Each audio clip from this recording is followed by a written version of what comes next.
The email came at 6:12 a.m., and it wasn't even addressed to me. It said, "As discussed years ago, Amanda's recommendation will not be forwarded." I stared at my own name like it belonged to someone else. That was the moment I realized my mother hadn't just doubted me, she had actively erased me. I grew up being called the steady one. Not the favorite, not the star, the steady one. That meant I packed my own lunches while praise went elsewhere. It meant if something broke, I fixed it. If something failed, I absorbed it.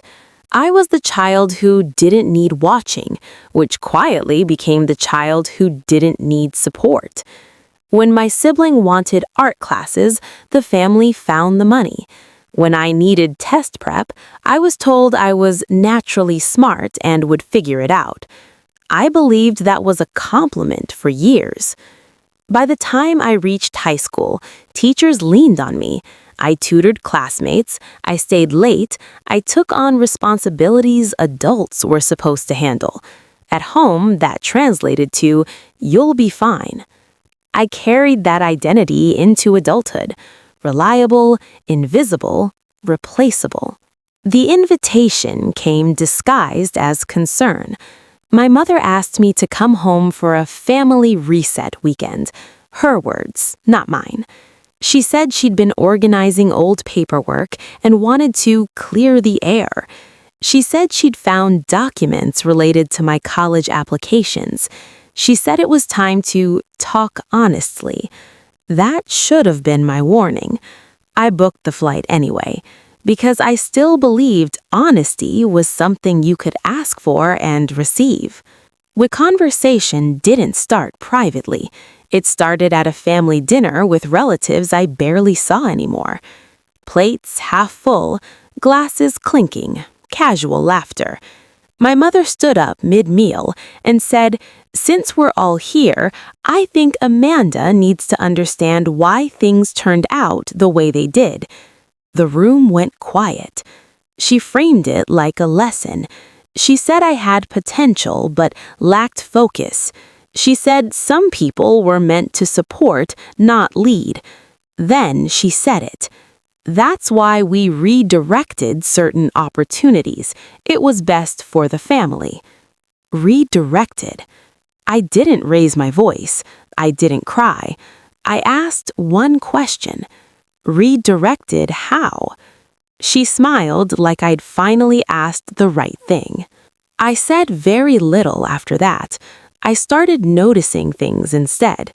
The way she avoided specifics, the way others looked at their plates, the way the word "we" kept replacing "I." That night, I couldn't sleep. I opened my laptop and logged into an old email account I hadn't checked in years. That's where I found receipt number 1, a forwarded message from a university admissions office dated years ago, sent to my mother, not me. Subject line, "Request for clarification on recommendation." She never forwarded it. By morning, I understood the pattern. My sibling needed help. Not emotional help, career help. They needed a clear runway, and I was competition. The family story wasn't about protecting me from failure. It was about eliminating risk to someone else's success. I wasn't neglected, I was managed. When I asked calmly for my application records, the tone shifted. My mother said I was rewriting history. She said I was ungrateful for sacrifices. She said dredging this up would tear the family apart. I didn't argue. I asked for copies. She refused. That refusal became receipt number 2. A written denial sent via text acknowledging she had the records and was choosing not to release them. I stayed quiet and started pulling threads. Receipt number 3. A former teacher responded to my email saying she'd written me a glowing recommendation and had been confused when I never followed up. Receipt number 4. A financial aid office confirmed my application was marked withdrawn by guardian. Receipt number 5, a calendar entry in my mother's handwriting scanned from an old planner. Call admissions. Handle Amanda. Handle, not help. I asked for a family meeting. I didn't accuse. I didn't raise my voice. I asked open-ended questions and let the room fill itself. Who decided? When was it discussed? Why wasn't I told? They spoke freely. They contradicted each other. They minimized. They justified. I recorded none of it. I didn't need to. Their confidence told me everything. I met with an attorney 3 weeks later, not to sue yet, to understand options. She said the same thing twice. This isn't emotional. This is documented interference.